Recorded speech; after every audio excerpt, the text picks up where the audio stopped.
Quem foi Claude Monet?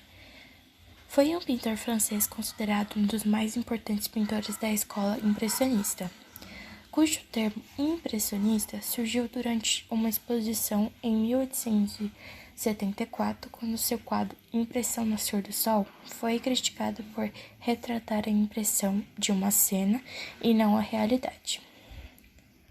Infância e juventude. Nasceu em Paris, França, no dia 14 de novembro de 1840, filho de um comerciante, e aos 5 anos mudou-se com a família para Saint-Andrés.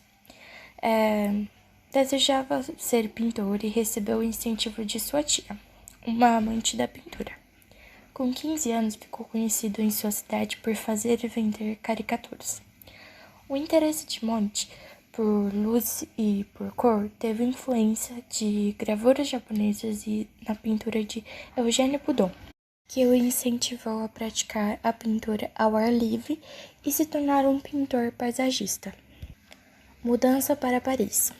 Entre 1859 e 1860, ele esteve em Paris, e apesar da insistência da família, ele se recusou a ingressar na Escola de Belas Artes. Assim, preferiu visitar os locais frequentados pelos inovadores da época. Trabalhou na Academia Suíça, se tornou amigo de Pissarro.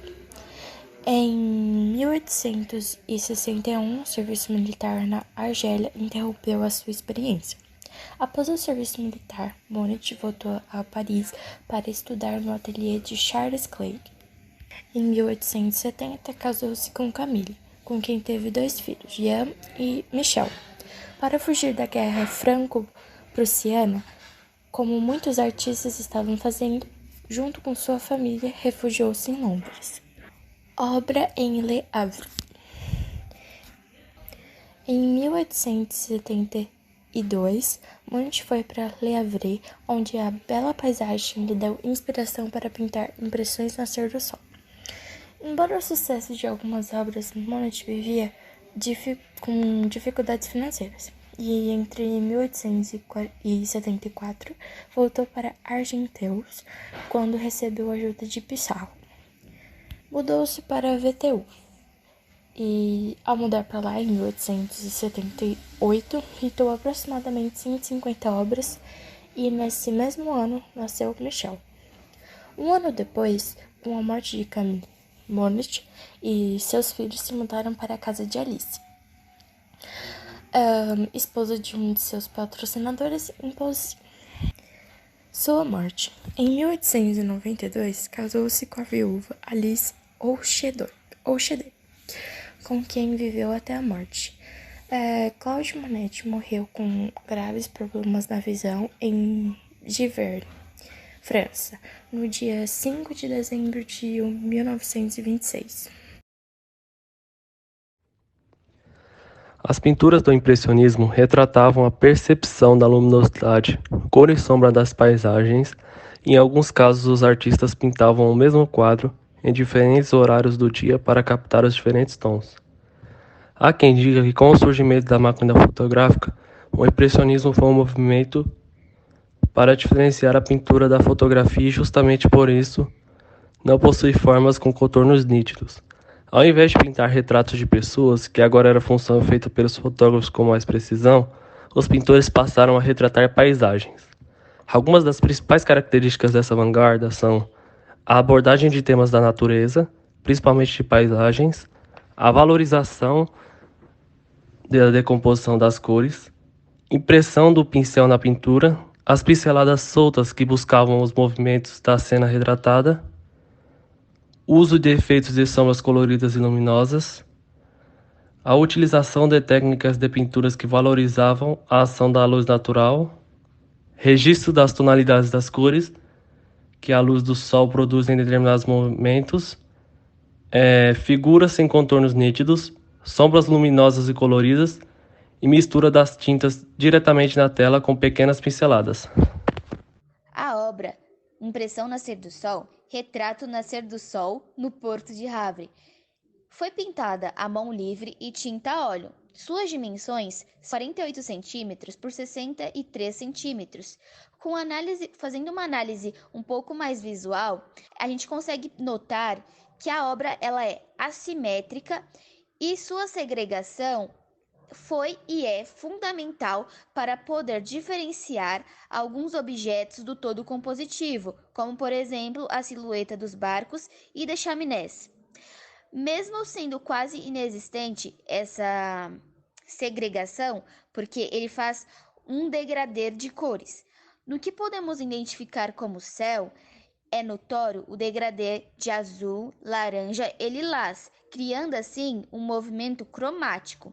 Já aqui no lado esquerdo, que visualizamos silhuetas de chaminés, existe um contraste do azul com o degradê mais alaranjado.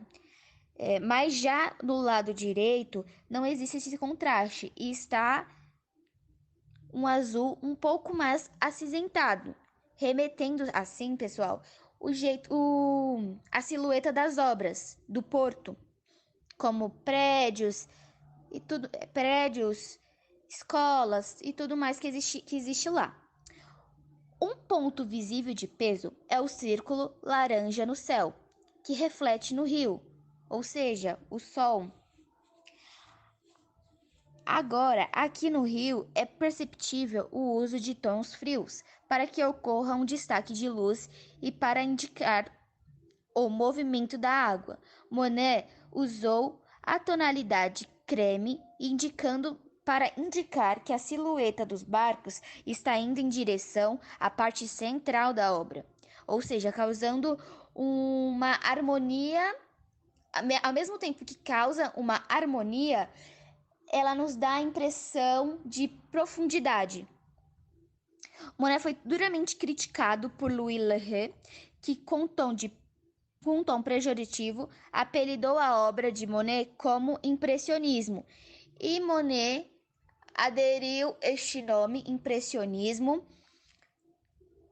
para si e para os seus amigos, que também mudaram essa forma de fazer arte, que para eles quiseram sair daquilo que era muito normal, que todo mundo fazia. Eles fizeram um movimento novo. Bom, através de cálculos de trigonometria para calcular a posição do Sol, alguns estudiosos, anos depois, conseguiram descobrir o ano, ou aproximadamente o ano, em que essa obra foi feita. Bom, essa obra, para muitos, ela traz um sentimento de harmonia e de leveza, ao mesmo tempo que tem essa pegada do mistério por não saber quando foi feita. Bom, para mim, Brenda, é uma obra que me remete, que tem uma certa aflição, digamos assim, porque quanto mais você observa, mais profundidade ela nos remete, parece que você está no local, devido à luz. E muitos ignorantes, se eu posso dizer assim, diz que essa obra foi como uma criança tivesse feita. E eu discordo. Para mim, ela traz muita história. E os detalhes dela, você de fato se sente no momento em que foi pintado.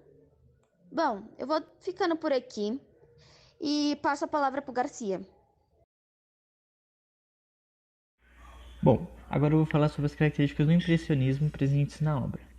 A primeira delas é que ela retrata uma paisagem, né? E vale uma curiosidade, só foi possível retratar o meio externo, sair dos ateliês para fazer pinturas fora da academia, fora dos salões, porque com o desenvolvimento da tecnologia se possibilitou que as tintas viessem em tubos, né?